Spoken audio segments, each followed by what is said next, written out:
Et on retourne à vous, Esther Fantis et Cécile Piton. Vous êtes donc là pour nous parler du Cerise Festival, un nouveau rendez-vous de danse contemporaine. Il y en a déjà passablement sur Lausanne. Alors qu'est-ce que vous souhaitez amener de plus de nouveau avec le Cerise Festival ?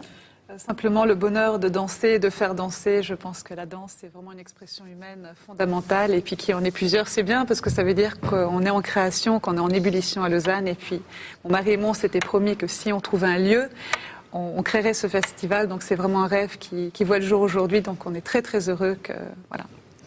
Et vous, Cécile Piton, en tant que danseuse, j'imagine que c'est sacré d'avoir une ébullition, comme vous disiez, d'avoir de nouveaux lieux pour vous produire. Oui, et c'est une superbe opportunité de pouvoir travailler, de pouvoir danser sur scène et également de travailler avec ces autres compagnies du festival. C'est très enrichissant de pouvoir les voir danser et pour nous, ça nous apporte beaucoup et en tant que danseur. C'est facile en tant que danseur, que jeune danseuse, de trouver comme ça des endroits, des lieux pour se produire? Pas tellement, justement. C'est pour ça qu'on remercie beaucoup ces gens qui font tant pour la danse et pour les danseurs, parce que non, c'est pas si facile et on est très heureux de pouvoir le faire. Alors vous, Esther Fantis, évidemment, vous êtes passionnée de danse, mais qu'est-ce qui vous donne vraiment l'envie de produire des jeunes danseurs ou des danseurs tout court? Simplement des coups de cœur, des passions. Toute l'équipe de ce Cerise Festival, ce sont des gens vraiment que j'apprécie. Ce sont des belles personnes avant d'être des chorégraphes talentueux. Chacun a créé son univers particulier, ce qui fait qu'en fait, ça a créé, ce qui est marrant, sans vraiment le vouloir, un programme très harmonieux, très différent mais complémentaire. Et puis, non, ça se passe vraiment bien. Alors, un programme rempli, disons, uniquement par des projets de femmes, des chorégraphes, uniquement femmes, finalement. Oui.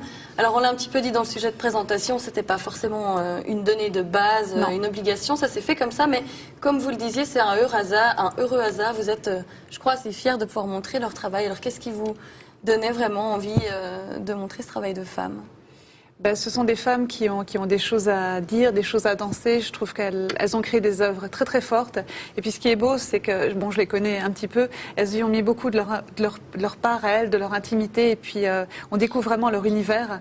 Et puis on sent, oui, que les femmes chorégraphes, il n'y en a pas énormément. Et puis en même temps, bon, donc je trouvais vraiment intéressant. Mais c'est vrai que ça n'a pas été prévu. Et en même temps, ça a créé une harmonie qui est vraiment très intéressante. Alors, je suis venue hier soir voir votre répétition générale et puis j'ai demandé justement à certaines de ces chorégraphes et à un danseur, parce qu'il y a quand même, malgré tout, il y en a un danseur homme qui est accepté dans ce projet. Qui est tout heureux, d'ailleurs. Voilà. Donc, je leur ai demandé à tous ce qu'ils pensaient un petit peu de cette différence entre chorégraphes hommes et femmes, s'ils voyaient une différence dans leur travail. Je vous propose d'écouter leur réaction. Quelqu'un qui chorégraphie, c'est que ça reste un être humain, et puis peut-être que les femmes, elles ont une sensibilité différente. Peut-être que les hommes, ils apportent quelque chose de plus, peut-être de plus lourd, de plus fort. Peut-être la façon dans laquelle ils présentent leurs pièces et dans la façon qu'ils t'expliquent les mouvements et ce qu'ils aimeraient trouver dans leurs pièces. C'est vrai qu'après, souvent les hommes, ils ont tendance à faire des pièces un peu plus physiques peut-être par rapport à des femmes. Souvent les femmes, elles sont beaucoup sur le ressenti, sur les sentiments. Des fois, elles aiment beaucoup amener des gros thèmes sur scène. Bon, c'est vrai que dans ma pièce, dans Conformus, c'est vrai que c'est plutôt le côté plastique, le côté femme plastique, le côté femme objet, qui est un peu représenté, le côté femme de laboratoire, qui peut être un petit peu représenté. Après, chacun fait sa propre interprétation de la pièce. Après, c'est vrai que ma sensibilité de femme, voilà, c'est peut-être de toucher ce monde-là, cette société qu'on a actuellement où les femmes sont peut-être des fois un peu des poupées. Bon, les hommes aussi, mais voilà. Un point 78 parle vraiment de sa place dans le groupe et de comment on réagit et comment on est face au groupe. Et je pense que du coup, c'est plus mon œil de femme par rapport à ce que je montre, à ce que je suis, à comment je suis acceptée en société, à comment à quoi j'aimerais ressembler, à quoi est-ce que j'aimerais que les gens, enfin, qu'est-ce que j'aimerais qu'ils voient en moi. Donc oui, je pense qu'il y a une grande part de féminité qui ressort dans ma pièce. Cécile Piton, les femmes chorégraphes sont plus dans les sentiments, se posent plus de grandes questions. Vous confirmez, c'est quelque chose que vous avez remarqué? Je sais pas, je pense que de toute façon, chaque chorégraphe, homme ou femme, a sa propre manière de travailler avec les danseurs et son propre univers. Donc je pense que Je ne sais pas si ça a une incidence en fait. Je pense que chacun est unique. Alors, ce qu'on peut remarquer dans votre chorégraphie, Esther Fantis, que vous présentez au Cerise Festival, vous ne vous contentez pas d'organiser, vous présentez aussi votre propre projet. Et c'est une pièce, malgré tout, assez dure, présentée tout en grâce. C'est peut-être ça, votre touche féminine. Comment vous vouliez amener les choses? Non, c'était simplement, pour moi, j'ai eu cette idée il y a quelques années, et puis c'est pas le fait de casser la danse classique ou pas, parce que c'est vrai que ça commence, c'est très harmonieux, c'est très beau, et puis ça dérape.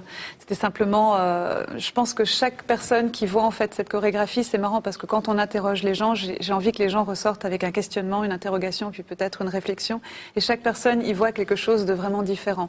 Certains y dénoncent l'hypocrisie, c'est très très particulier, c'est marrant, et puis de par le vécu de chaque personne, ils trouvent quelque chose. On m'a demandé c'est tiré de quel conte, c'est très bizarre. Alors on va peut-être voir des images à l'antenne, donc vraiment un petit peu des gestes de rejet, presque d'une personne qui se fait même frapper. On voit à présent les images.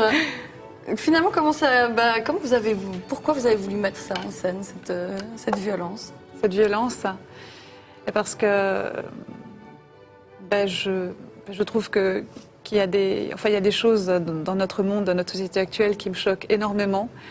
Et j'ai eu l'idée de ce ballet et je trouvais qu'effectivement le fait, c'est un peu bizarre parce que en fait cette violence, elle a absolument aucun sens.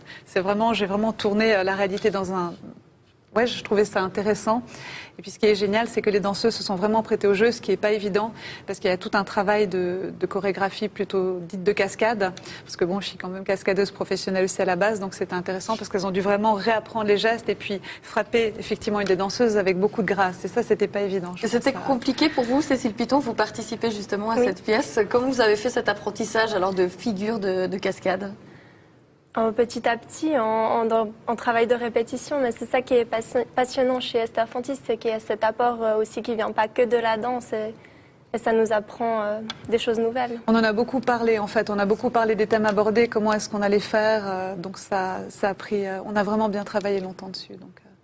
On arrive déjà presque au terme de cette émission. Simplement encore, juste pour conclure en 2 mots, votre espace, puisque c'est un espace assez exceptionnel. Donc simplement 2 mots pour nous en dire un peu plus. Alors le scénar, on l'a cherché pendant très longtemps, on l'a trouvé, on en est très heureux. Donc c'est non seulement à Sévelin 16.